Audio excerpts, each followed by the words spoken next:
MLA Danam Nagender మనతో ఉన్నారు. నాగేందర్ గారు ఎమ్మెల్యే అని చెప్పాను, ఏ పార్టీ ఎమ్మెల్యే చెప్పలేకపోతున్నాను. నేను కూడా ఏ పార్టీలో ఉన్నారు మీరు చెప్పండి. నేనేం చెప్పానండి, నా అఫిడేవిట్లో క్లియర్గా మెన్షన్ చేశాను. నా అఫిడేవిట్, నా ఆర్గ్యుమెంట్ వినిపించాను. నేను స్పీకర్ గారి పరిధిలో, స్పీకర్ గారి జ్యూరిడిక్షన్లో ఎలాంటి తప్పు చేయలేదు. నేను స్పీకర్ గారి దాంట్లో చేయలేదు అనేది నా వాదన. మా యొక్క సంఘవి గారు, మా సీనియర్ కౌన్సిల్ అయినటువంటి మన సుప్రీంకోర్టు వారు, అదేవిధంగా మరి రాత్వి గారు, అదేవిధంగా నిరంజన్ రెడ్డి గారు, మా వెంకటేష్ గారు సీనియర్ కౌన్సిల్ హైకోర్టు, వాళ్ళందరూ వాదన వినిపించారు. 55 పేజీల డాక్యుమెంట్ని అఫిడేవిట్ సబ్మిట్ చేశాము. మా అఫిడేవిట్ని పరిగణలోకి తీసుకుంటూ స్పీకర్ గారని నేను భావిస్తూ ఉన్నాను. కాబట్టి స్పీకర్ గారి జ్యూరిడిక్షన్లో నేను తప్పు చేయలేదు. పార్టీ పరంగా నాకు ఎలాంటి విప్పు రాలేదు. ఆ విప్పుకు వ్యతిరేకంగా నేను స్పీకర్ దగ్గర బయట బీఆర్ఎస్ క్లియర్గా చెప్తుంది. మీరు కాంగ్రెస్ తరపు నుంచి ఎంపీగా పోటీ చేశారు, బీఫామ్ సబ్మిట్ చేశారు, 4 లక్షల ఓట్లు వచ్చాయి. వీటన్నింటినీ కాదంటారు. ఒక సీనియర్ పొలిటీషియన్, మీరు సీనియర్ పొలిటీషియన్ కాబట్టి ఈ మన భారతదేశ పౌరుడిగా సీనియర్ సిటీ హైదరాబాద్ మన యొక్క భారతదేశ సిటిజన్గా నా ఫండమెంటల్ రైట్ అది. నా రైట్ని మరి ఇది కాలరాసే అధికారం ఎవరికి లేదు.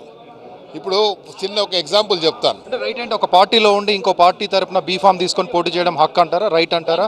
మెంబర్షిప్ లేదు, మీరు చూసారో లేదో, బీఫామ్లో మెంబర్షిప్ లేదు.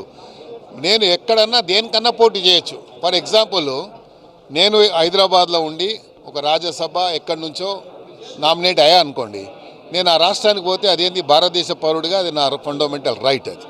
ఇది నేను నా ఫండమెంటల్ రైట్గా నేను పార్లమెంట్కు పోటీ చేయాలనుకుని నేను పోటీ చేశాను.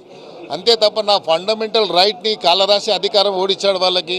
అయినా Maheshwar Reddy BJP party, Kaushik Reddy BRS party, BRS BJP రెండు కలిసి ఉన్నాయి కాబట్టి పార్లమెంట్లో నేను ఓడిపోయాను. లేకుంటే ఈ రెండు పార్టీలు కలవకుండా ఉంటే నేను ఎందుకు మహేశ్వర్ రెడ్డికి పోని బీఆర్ఎస్ పార్టీ తరఫున కేసీఆర్ గారు చెప్పారని మన కౌశిక్ రెడ్డి వేశాడంటే మనం అర్థం చేసుకోవచ్చు. మహేశ్వర్ రెడ్డి ఎందుకు వేశాడు, ఆయనకేం సంబంధం, ఏ ఒత్తిడితో వేశాడు? ఆయన కౌశిక్ రెడ్డికి ఏదన్నా మన మ్యాండేటరీ ఇచ్చాడా మన ఆయన కేసీఆర్ గారు? అసెంబ్లీలో ఉన్న ఏ సభ్యుడైనా పార్టీ మారితే దాని మీద వేసే అధికారం ఉంటుంది, వేయొచ్చు అనేది ప్రొసీడింగ్ చెప్తున్నాయని చెప్తున్నారు. విత్ యువర్ పాయింట్, నేను అదే చెప్పాను. మీరు చేసినప్పుడు, మీరు శాసనసభ్యులు చాలామందిని చేర్చుకున్నప్పుడు, వాళ్ళకు మంత్రి పదవి ఇచ్చినప్పుడు అప్పుడు రాని సమస్య ఇప్పుడు ఎందుకు వచ్చింది అడుగుతున్నాను నేను. మెర్జ్ చేశారంటున్నారు. మీరు మెర్జ్ ఎట్లా చేశారు? మెర్జ్ కాకముందే మంత్రులు అయ్యారు కదా. మొన్న కూడా వీళ్ళు సబితా ఇంద్రెడ్డి గారు వీలైనప్పుడు వాళ్ళు కూడా మంత్రులు అయ్యారు కదా. అప్పుడు మెర్జ్ కాలే కదా. మెర్జ్ కాకుండా ఎట్లా చేశారు అప్పుడు? మీరు అది అర్థం చేసుకోవాలంటే మీరు చేస్తే ఒక న్యాయం, మేము చేస్తే ఒక న్యాయమా? అందుకని మీరు చేసిన దాన్ని ఒకసారి మీరు జస్టిఫై చేయండి. మీరు చేసింది కరెక్టు అనుకుంటే ఇది కూడా కరెక్టే. మీరు చేసింది కరెక్టు కాదు అనుకున్నప్పుడు మీరు చెప్పాలి, దానికి ఎక్స్ప్లెనేషన్ మీరు ఇవ్వాలి. దానికి ఫస్ట్ మీరు చేశారు, మీరు దీనికి సాంప్రదాయానికి మీరు తెర లేపింది మీరు. కాబట్టి మీరు దీనికి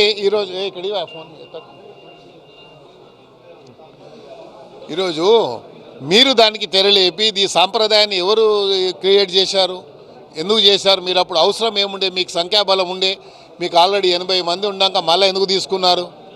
ఎందుకు వచ్చింది? అది ఎప్పుడు అడగలే ఎవరు, మీరు కూడా అడగలే, మేము కూడా అడగలే. ఎందుకు అడగలేదు? సాగిపోతుంది కదా అని అడుగున్నారు. ఇంకో మాట చెప్తానే, అప్పుడైనా చెప్తున్నా. ఇంకోటి ఏంది, అప్పుడు శాసనసభలో నాకు బాగా గుర్తుంది, మీకు కూడా ఐడియా ఉంటుంది. వెంకటరెడ్డి గారు, సంపత్ గారు ప్రభుత్వాన్ని నిలదీస్తే నిర్దాక్షిణ్యంగా స్పీకర్ గారి మీద ఒత్తిడి తీసుకొచ్చి ఆ రోజు సస్పెండ్ చేశారు. హౌస్ నుంచి పర్మనెంట్గా ఎక్స్పైల్ చేశారా లేదా? ఎక్స్పైల్ చేసి ఏ అధికారంతో చేశారు? అప్పుడు మీరు స్పీకర్ గారి మీద ఒత్తిడి తీసుకొచ్చారు. ఈరోజు మేము అఫిడేవిట్ ఇచ్చాం. అవుట్ సైడ్ ది స్పీకర్ జ్యూరిడిక్షన్కి బయట నేను చేసింది కరెక్ట్ అని నేను జస్టిఫై చేసుకోవడానికి నా దగ్గర ఈ ఆధారాలను నేను ఇచ్చాను. అది స్పీకర్ గారు దాన్ని పరిగణలో తీసుకొని నేను భావిస్తున్నాను. మెయిన్గా పాయింట్అవుట్ చేస్తుంది, ఎంపీగా పోటీ చేసినప్పుడు పెట్టుకున్నటువంటి బీఫాము, లేకపోతే ఎంపీగా పోటీ చేశారని చెప్పేసి. మీరు ఒక బీఆర్ఎస్ పార్టీలో ఉన్నారంటున్నారు. బీఆర్ఎస్ పార్టీలోనే ఎంపీగా పోటీ చేశారని అడగలేకపోయారా? మీరు అడిగారా? వాళ్ళు ఇవ్వనన్నారా? ఎంపీగా పోటీ చేసినప్పుడు వీళ్ళు ఎక్కడ కూడా నన్ను ఎక్స్ప్లెనేషన్ అడగలే. First point. రెండో పాయింట్, ఎంపీగా పోటీ చేసిన తర్వాత కూడా 7-8 మాసాలు 9 మాసాల వరకు నా శాలరీ కట్ అవుతూనే ఉంది బీఆర్ఎస్ అకౌంట్లకి. ఎల్పీకి నా అకౌంట్ కట్ అవుతూనే ఉంది. మరి నేను మెంబర్ కానప్పుడు నా అకౌంట్ కట్ చేసి నేను is not no more a member of our party అని చెప్పి ఇచ్చేయాలి కదా. మరి స్పీకర్ గారు బుల్లెటిన్ ఇచ్చారు, 10 సార్లు బుల్లెటిన్ ఇచ్చారు. ఆ బుల్లెటిన్లో మెన్షన్ చేశారు ఈ పార్టీ మెంబర్స్ ఇంతమంది, ఈ పార్టీ మెంబర్స్ ఇంతమంది ఉన్నప్పుడు. అప్పుడు మా పార్టీలో ఇంతమంది లేదని ఎందుకు ఇవ్వలేదు? ఇవన్నీ టెక్నికల్ పాయింట్స్ మాట్లాడినప్పుడు వాళ్ళకంటే ఎక్కువ మాట్లాడతాయి. ఎందుకంటే 6 సార్లు ఎమ్మెల్యే అయినోని శాసనసభ ప్రొడ్యూసో 10th షెడ్యూల్ ఏం చెప్తుందో ఇవన్నీ చదవకుండానే నేను పార్లమెంట్కి పోటీ చేశాను. దానం నాగేందర్ 2004లో పార్టీ మారాల్సి వచ్చినప్పుడు రాజీనామా చేసి పోటీ చేశారు. రాజీనామా చేసి వేరే పార్టీ నుంచి చేరాలనుకున్న పార్టీకి పోటీ చేశారు. ఇప్పుడు ఆ పరిస్థితులు లేవా, లేకపోతే ఇప్పుడు ఆ ధైర్యం లేదా? ఎందుకని? దానం నాగేందర్ గారు అప్పుడైనా పులియే, ఇప్పుడైనా పులియే, నా ప్రజల దయ వల్ల. ఇప్పుడు అలాంటి పరిస్థితి వస్తే 100% నేను పోటీ చేసేవాడిని. వచ్చి పోటీ ఇప్పుడు పరిస్థితి అన్అవాయిడబుల్ సర్కమ్స్టెన్సెస్ క్రియేట్ అయితే తప్పకుండా దానం నాగేందర్ బ్యాటిల్ ఫీల్డ్లో రెడీగా ఉండని మీ మీడియా ద్వారా. చివరిగా కౌశిక్ రెడ్డి అంటున్నారు, మీరు బీఆర్ఎస్ ఎమ్మెల్యే అయితే పార్టీ ఆఫీస్కి రావాలి, పార్టీలో ప్రెస్ మీట్ పెట్టాలి, కనీసం కేసీఆర్ని కలవాలి, కేసీఆర్ బర్త్డే రోజు కూడా విష్ చేయలేదు. అదే ఈ మాటకు మీరే క్వశ్చన్ అడగాలి. కౌశిక్ రెడ్డికి ఎందుకు అడిగి నాకు తెలియదు. నిన్న మొన్నటి వరకు వాళ్ళదే సెమినార్ ఏదో నడిచింది, నాకు పంపించారా? అడగండి మరి, నాకు పంపించారా? మరి బీఆర్ఎస్ 10 మంది మెంబర్స్కి ఏమైనా పంపించారా? పంపించాలి కదా, పంపించిండ్రా? మీరు తప్పులు చేసుకుంటా ఎదుటి వాళ్ళు చేస్తున్నారు. మీరు ఒక్క ఏళ్ళు చూపిస్తే 4 ఏళ్ళు మీదికి చూపిస్తున్నాయి, 3 ఏళ్ళు అని మీరు అర్థం చేసుకుంటలేరు. మీరు తప్పు చేసుకుంటూ వస్తున్నారు time and again. That is wrong. GHMC ఎన్నికల్లో ఎట్లా ఉండబోతుంది? జిహెచ్ఎంసీ ఎలక్షన్లో ముఖ్యమంత్రి గారు ఎగిరేసే జెండా 300 జెండాలు 300 డివిజన్లు ఎగురుతాయి. ఇప్పటికీ స్టిల్ కాంగ్రెస్ అంటున్నారా? నిజం, 300 ముఖ్యమంత్రి గారు ఎగిరేసే జెండాలు ఎగురుతాయి. కాంగ్రెస్ జెండా ఎగరేస్తారు. ఏది ఎగిరేస్తే అది అవుతుంది.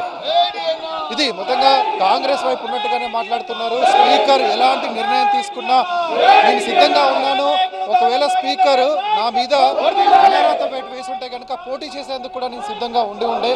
ఇప్పుడు అందరికీ కనిపిస్తుంది గతంలో బీఆర్ఎస్ చేసింది ఏంది, ఇప్పుడు బీఆర్ఎస్ మాట్లాడుతుంది ఏంటంటూ దానం నాగేందర్ చెప్తున్నారు. Vote studio.